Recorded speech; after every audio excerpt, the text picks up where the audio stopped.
Monsieur le Président, Excellences, Mesdames et Messieurs les chefs d'État et de gouvernement, Mesdames et Messieurs les chefs de délégation, Mesdames et Messieurs, je voudrais tout d'abord, Monsieur le Président, vous adresser mes chaleureuses félicitations pour votre élection à la présidence de cette 75e session de l'Assemblée générale des Nations unies. Vos qualités personnelles, votre longue et riche expérience et votre leadership constituent, je ne le doute point, un atout important qui permettra à l'Assemblée générale de réaliser des progrès dans l'accomplissement du mandat qui lui a été confié par les États membres. Je puis vous assurer de la disponibilité du Niger à vous apporter tout l'appui dont vous aurez besoin dans l'exercice de votre mission. Je voudrais également rendre un hommage mérité au président sortant, M. Tijani Mohamed Bandé, pour son leadership dans la direction de la 74e session qui est marquée, comme vous le savez, par la situation inédite de la pandémie de la Covid-19. Je tiens enfin à féliciter le secrétaire général, M. Antonio Guterres, pour le travail exemplaire accompli en vue de rendre notre organisation plus apte à répondre aux besoins des peuples à plus de solidarité, de sécurité et de développement à travers la promotion du multilatéralisme. Je salue son leadership dans la gestion de la crise sans précédent de la Covid-19, en particulier son vibrant plaidoyer en faveur des pays en développement. Il a fait montre de courage dans la mise en œuvre des réformes. Le Niger apprécie son engagement personnel en faveur d'un cessez-le-feu mondial du fait de la Covid-19 et ses initiatives pour le climat et la stabilité au Sahel et en Afrique de l'Ouest. Monsieur le Président, depuis le 1er janvier 2020, le Niger est membre non permanent du Conseil de sécurité, qu'il préside pendant ce mois de septembre. Je tiens à remercier les États membres pour cette marque de confiance et d'estime à l'endroit de mon pays. Nous travaillons avec les membres du Conseil et avec tous les autres membres des Nations unies pour promouvoir la paix et la sécurité internationale. L'Assemblée générale est certainement le meilleur endroit pour communiquer directement avec la communauté internationale. C'est pourquoi je saisis la présente occasion pour annoncer solennellement que c'est la dernière fois que je m'y exprime en qualité de président de la République du Niger. La prochaine élection présidentielle qui se tiendra en décembre prochain dans mon pays sera l'occasion pour les Nigériennes et les Nigériens de choisir leurs nouveaux dirigeants. Quand on sait que c'est pour la toute première fois de son histoire que le Niger connaîtra un transfert de pouvoir de façon démocratique, cette échéance me remplit de fierté. Cette échéance sera un moment décisif pour le Niger, dans le cadre de ses efforts visant à l'approfondissement de son processus démocratique et de sa maturité politique. Il est comme d'autres pays africains en transition démocratique. Il consolide progressivement ses institutions démocratiques et je ne doute pas qu'à terme, notre pays laissera loin derrière lui les souvenirs des vicissitudes qui ont si longtemps jalonné son évolution institutionnelle. Cette évolution qualitative est le résultat du travail effectué durant mes 2 mandats. En effet, dès le début de mon premier mandat, j'ai fait du respect des textes constitutionnels et des institutions une vertu cardinale de ma gouvernance pour la renaissance du Niger. Mon souhait était de voir le Niger opérer une transformation sur tous les plans, politique, économique et social. Le bilan de 10 ans de mise en œuvre du programme de renaissance est largement positif. Nous avons construit des routes, électrifié des villages, développé des infrastructures de télécommunications, nourri les Nigériens grâce à l'initiative 3N, les Nigériens nourrissent les Nigériens, éduqué et soigner nos enfants, promu l'accès à l'eau et à l'assainissement, et enfin, créer des emplois, notamment pour la jeunesse. Par ailleurs, en dépit des menaces des organisations terroristes et criminelles qui secouent le Sahel et le bassin du lac Tchad, nous avons su conserver l'intégrité de notre territoire.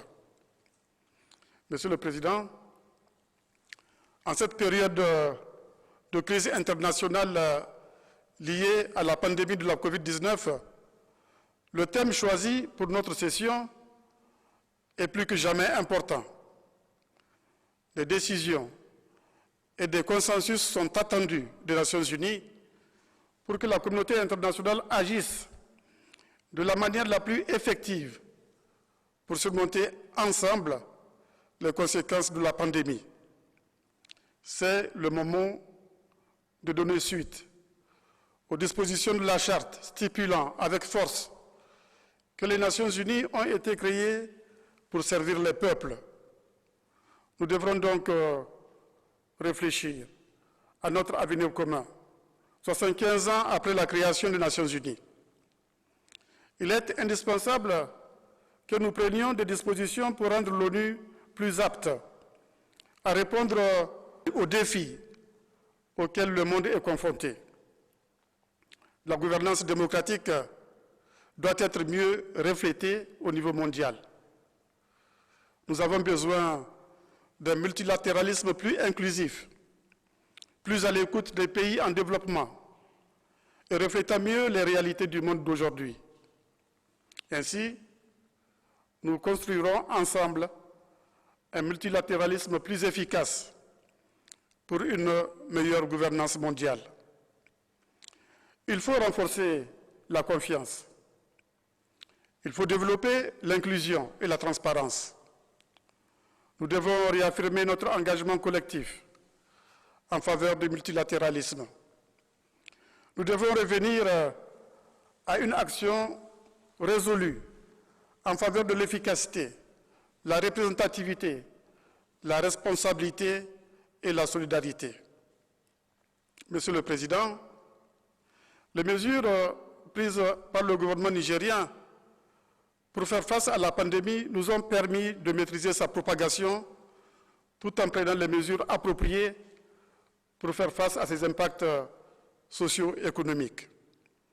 Ainsi, notre plan de réponse couvre à la fois la réponse sanitaire immédiate et les mesures d'atténuation économique et sociale plus larges.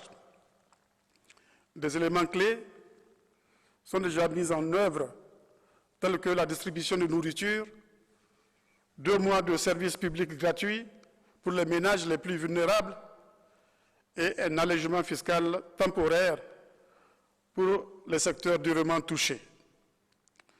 Nous mettons également en place un soutien au secteur privé sous la forme de garanties de prêts. La Covid-19 met sous forte pression nos systèmes de santé. Elle a également un effet sur les réponses que nous apportons dans la lutte contre le paludisme, la tuberculose et les autres maladies tropicales trop souvent négligées. Je voudrais ici réitérer mon appel en faveur de la vaccination pour tous, en plus des efforts pour la mise à disposition du vaccin contre la COVID-19, nous devons continuer à soutenir la recherche de vaccins ou encore de meilleurs traitements contre des maladies comme le paludisme, le cancer, le diabète et le virus Ebola. Je me réjouis à cet égard que la polio ait été officiellement éradiquée en Afrique.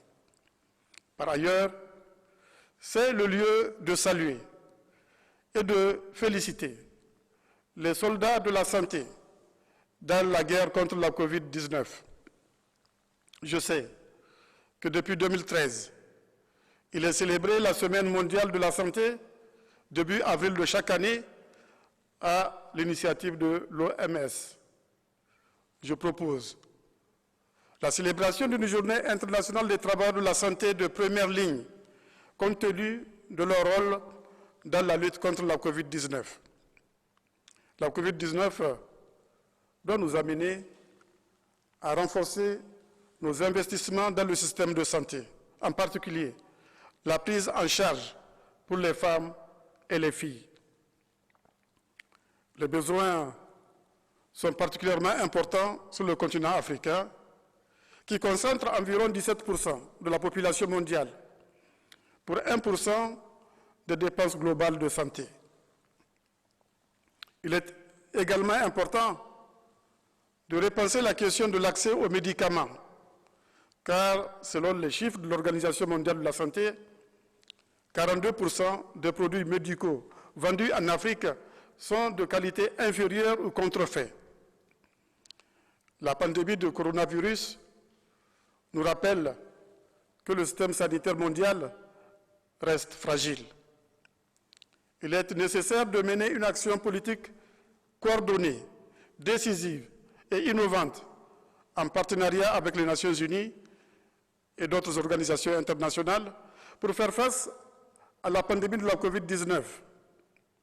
Vaincre la COVID-19 implique d'inclure l'Afrique dans la riposte mondiale sur la base de la stratégie continentale commune de l'Afrique.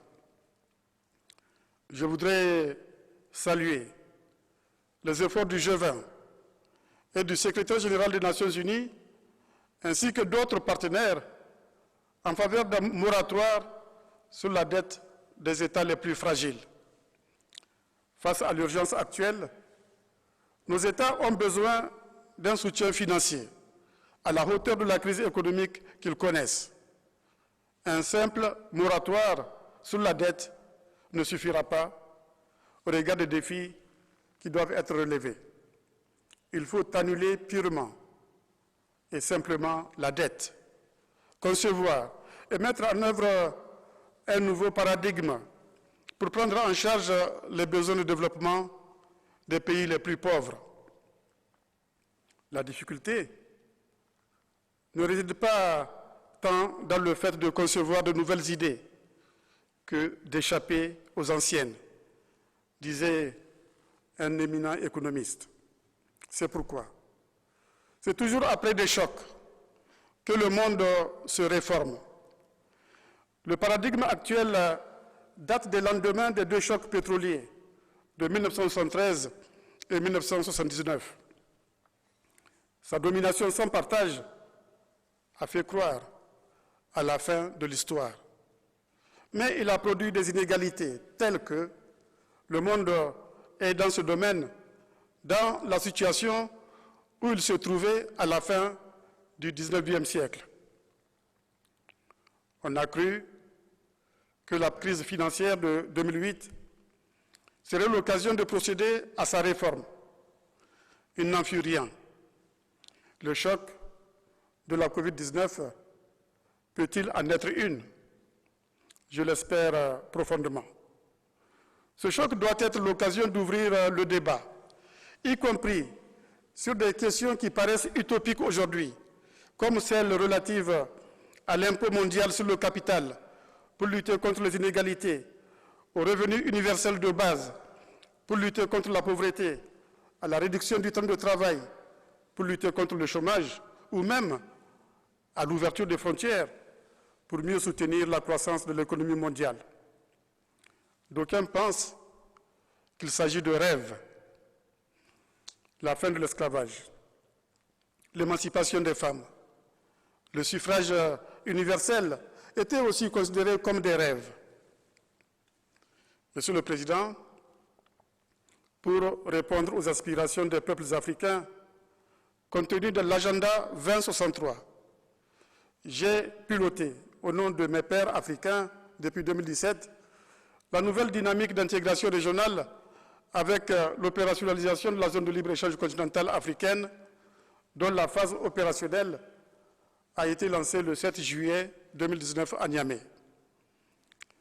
La zone de libre-échange continentale africaine permettra à l'Afrique de mettre en place un marché unique, de soutenir la croissance économique, de créer la prospérité à travers notamment la création d'emplois pour les jeunes, dont 10 à 12 millions arrivent aujourd'hui chaque année sur le marché du travail. La croissance et le développement de l'Afrique étaient promoteurs en début de l'année 2020. La croissance devrait passer de 2,9% en 2019 à 3,2% en 2020 et 3,5% en 2021. Des progrès non négligeables étaient enregistrés dans la réduction de la pauvreté et au niveau des indicateurs de santé.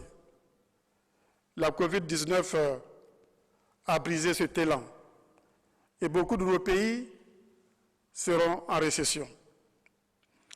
Avant la Covid-19, l'Afrique avait besoin de 600 milliards de dollars par an pour réaliser les ODD. Ce chiffre sera certainement réévalué à la hausse. La pandémie commande donc de renforcer les partenariats bilatéraux, régionaux et interrégionaux. Elle commande de développer une meilleure coordination, aussi bien avec les agences des Nations Unies qu'avec les institutions financières internationales. Le moment est venu de renforcer davantage les liens entre paix, sécurité au sens large et développement. Il s'agit de faire face ensemble à un état d'urgence mondial qui est autant sanitaire, économique, social, climatique que sécuritaire. Le Niger est convaincu que les nombreuses menaces qui pèsent sur la paix et la sécurité internationale ne peuvent pas être résolues par les États pris individuellement, mais par une action collective de la communauté internationale. Je voudrais à cet égard rendre hommage aux vaillants soldats de la paix et aux éléments de nos forces de défense et de sécurité aux côtés desquels ils sont tombés sur le champ d'honneur, notamment au Sahel et dans le bassin du lac Tchad. Nous nous félicitons du renforcement des capacités opérationnelles et de renseignement des forces de défense et de sécurité au niveau national, de l'opérationnalisation de la force mixte multinationale dans le bassin du lac Tchad et de la force conjointe du G5 Sahel. Pour un financement pérenne de celle-ci, je salue la proposition de notre secrétaire général, M. Antonio Guterres, qui préconise de s'inspirer du modèle de la mission de l'Union africaine en Somalie, AMISOM, et par ailleurs, la création de la coalition de lutte contre le terrorisme au Sahel, la mise en place d'un commandement conjoint pour toutes les forces participantes, dont Barkhane et Takuba, le déploiement prochain par l'Union africaine d'un contingent de 3000 hommes, les initiatives de la CEDEAO sont autant d'éléments qui suscitent l'espoir d'une victoire sur notre ennemi commun, le terrorisme et le crime organisé. C'est le lieu de faire part de notre préoccupation par rapport à l'évolution de la situation au Mali, surtout après le coup d'État intervenu dans ce pays le 18 août dernier. Le Niger et les autres pays de la CEDEAO sont pleinement engagés dans la recherche de solutions pour une sortie de crise au Mali. Cela nécessite le retour des militaires dans leurs casernes et une transition dirigée par des autorités civiles. Au Mali et sur l'ensemble de l'espace du G5 Sahel, nous avons besoin du multilatéralisme pour poursuivre le combat contre le terrorisme sous toutes ses formes, en prenant dûment en compte les dimensions femmes et jeunes, parce que c'est sur le terreau de la pauvreté que prospère le terrorisme. Les enfants sont parmi les premières victimes des attaques terroristes qui ciblent les écoles dans la région du Sahel central, où des milliers d'enfants sont privés d'éducation. Or, notre région n'a pas créé ces mots. Ils lui ont été imposés. Notre région est une victime. C'est dire que la menace sécuritaire qui s'abat sur le Sahel n'est pas seulement une problématique locale, mais une préoccupation de portée globale. Les efforts des États du Sahel doivent donc être adéquatement accompagnés sur le plan aussi bien bilatéral que multilatéral.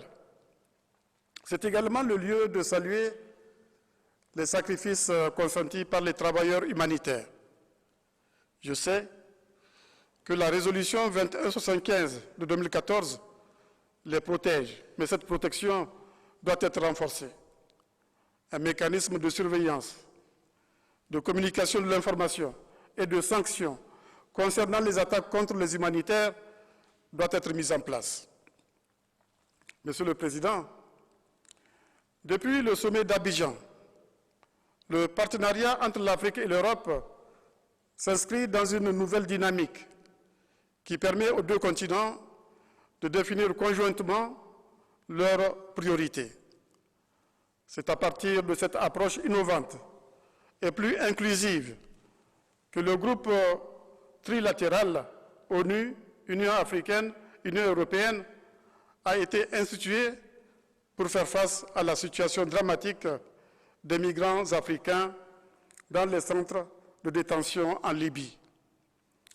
Je voudrais ici réaffirmer la solidarité du Niger à l'endroit du peuple frère libyen, soumis à d'indicibles souffrances depuis plus d'une dizaine d'années.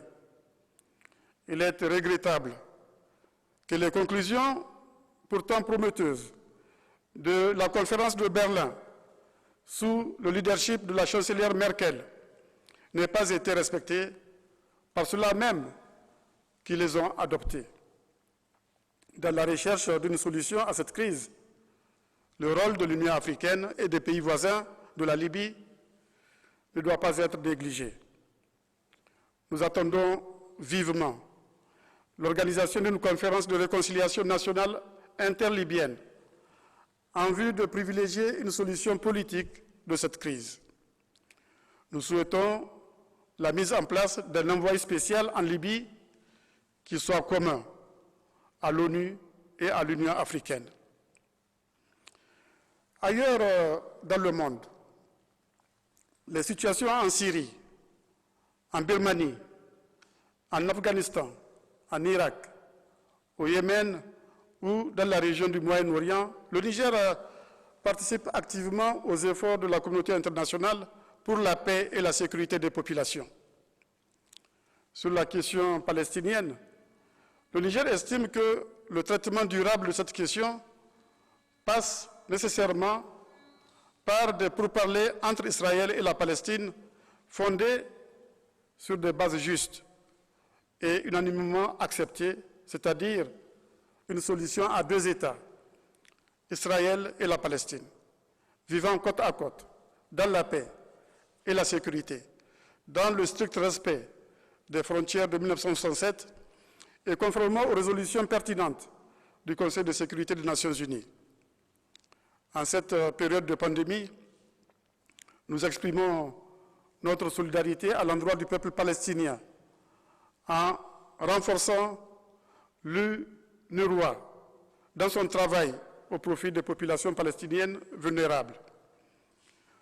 Nous étendons cette solidarité à tous les pays en crise. C'est pourquoi nous soutenons l'appel du secrétaire général des Nations Unies pour une suspension ou la levée des mesures coercitives unilatérales pouvant entraver la capacité des États à combattre efficacement la pandémie de la COVID-19 et à répondre aux besoins de leur population. Monsieur le Président, la COVID-19 nous interpelle sur le monde que nous voulons. Quel monde post-COVID-19 voulons-nous créer? Quelles relations voulons-nous avoir avec notre planète? Les réponses à ces questionnements sont, comme je le disais tantôt, d'ordre sanitaire, économique, humanitaire et politique. Le Niger perd chaque année environ 100 000 hectares de terres arables, ce qui met les populations en situation d'insécurité alimentaire. Il convient par conséquent de protéger les terres et l'écosystème indispensable à la vie humaine. Le temps est venu de créer un nouveau contrat social pour la nature à l'échelle planétaire. Pour mieux nous remettre de la crise, nous devons aligner nos stratégies de sortie sur les objectifs de développement durable à l'horizon 2030 et créer une économie durable et inclusive en réduisant le risque de choc futur. Nos modes de vie et de consommation ont un impact non négligeable sur la planète et sur l'utilisation des ressources. Il est impératif que nous y apportons des changements. C'est pourquoi nous travaillons en Afrique dans le cadre de la Commission climat pour la région du Sahel, que j'ai l'honneur de présider, pour la mise en œuvre de l'accord de Paris sur le continent. C'est dans cet esprit que nous avons élaboré un plan d'investissement climat global pour la région du Sahel, couvrant la période 2018-2030, qui constitue désormais un outil d'opérationnalisation de la mise en œuvre de l'accord de Paris dans la région. Dans la même veine, l'initiative de la Grande Muraille verte nous permet également de construire un avenir plus durable et plus équitable et de concrétiser notre vision de la neutralité en matière de dégradation des terres. En préservant la santé de nos terres et en favorisant des solutions fondées sur le respect de la nature, nous préservons aussi la santé de nos peuples. Monsieur le Président, il y a un siècle, lorsque la grippe espagnole a frappé un monde déchiré par la Grande Guerre, peu d'institutions multilatérales existaient. Les pays ont combattu la pandémie avec les moyens qui n'existaient pas aujourd'hui et ont beaucoup appris. Aujourd'hui, l'Organisation mondiale de la santé est devenue le cadre multilatéral le plus pertinent à notre disposition pour faire face de manière concertée aux épidémies. D'autres institutions multilatérales, comme l'Organisation mondiale du commerce, la Banque mondiale et le Fonds monétaire international, sont autant d'outils pour démultiplier notre capacité collective à régler les problèmes mondiaux. Nous exhortons les États membres à soutenir les efforts du secrétaire général visant à réformer l'organisation, à renforcer son rôle et à la doter des moyens pouvant lui permettre de remplir ses missions de façon adéquate. Le Niger réitère une fois de plus son attachement à la position africaine commune telle qu'exprimée à travers le consensus des Réunis. Le système multilatéral issu de la Seconde Guerre mondiale a permis la définition et la mise en œuvre des normes et principes fondés sur le développement de l'humain. Aujourd'hui, le respect de l'individu, la défense des libertés, la lutte contre la pauvreté ou les épidémies sont des priorités du système multilatéral mondial. Au-delà des réformes institutionnelles, c'est aussi dans nos sociétés que ce combat se gagne par le changement en profondeur de nos comportements et de nos politiques. Il faut que nous inventions une économie respectueuse de l'humain, de l'environnement. Monsieur le Président, le 75e anniversaire des Nations Unies est l'occasion de réfléchir sur la manière de les rendre plus aptes à relever les nouveaux défis. Nous devons préserver les acquis générés par le multilatéralisme et les renforcer.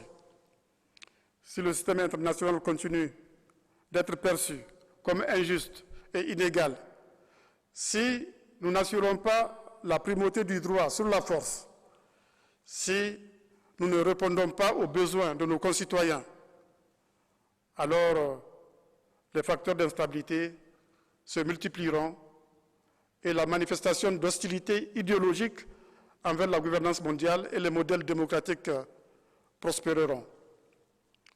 Le monde multilatéral que nous voulons ne pourra reposer exclusivement sur les rapports de force entre les grandes puissances. Voilà peut-être, Monsieur le Président, le plus important des enseignements que la crise de la Covid-19 nous aura prodigué. Dans cet esprit, je voudrais rappeler les propos de Dag Hammarskjöld, qui disait que l'ONU est vouée non pas à nous amener au paradis, mais à nous sauver de l'enfer.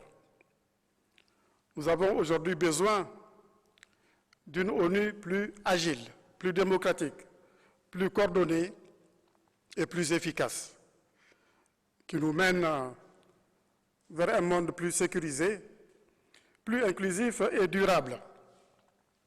Je voudrais, pour conclure, m'inspirer de la fameuse phrase de Thucydide. Je cite, « Nous méritons des éloges pour nous être montrés plus justes que ne l'impliquait notre puissance. » Fin de citation. Être plus juste, c'est aussi tout faire pour éviter de tomber dans le piège éponyme afin de protéger l'humanité d'une confrontation mondiale aux conséquences irréparables. Nous devons trouver un nouvel équilibre mondial. Voilà l'opportunité que nous offre la Covid-19. Je vous remercie de votre aimable attention.